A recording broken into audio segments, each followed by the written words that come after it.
కుండలో వేయించుకున్న నువ్వులు, పల్లీలు, డ్రై ఫ్రూట్స్, బెల్లం, ఎండు కొబ్బరి వీటన్నిటిని మనం సపరేట్గా మిక్సీలో వేసుకోవాలి. వేసుకున్న తర్వాత ఇలాచీ పౌడర్ కూడా యాడ్ చేసుకొని అప్పుడు ఉండలు చేసుకోవచ్చు అనమాట. హెల్దీ నువ్వులు ఉండలు రెడీ అవుతాయి అప్పుడు.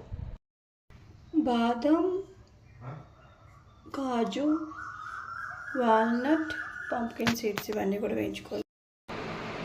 మిక్సీలో వేసుకున్న నువ్వుల పొడి, పల్లీలు, డ్రై ఫ్రూట్స్ పొడి, బెల్లం పొడి 3 ఇలా విడివిడిగా పొడి చేసుకొని పెట్టు. చక్కటి హెల్దీ నువ్వులు ఉండలు రెడీగా అయిపోయినాయి. డ్రై ఫ్రూట్స్, బెల్లం, నువ్వులు, ఎండు కొబ్బరి అన్నీ హెల్దీ అన్నమాట. హెల్దీ నువ్వులు ఉండలు.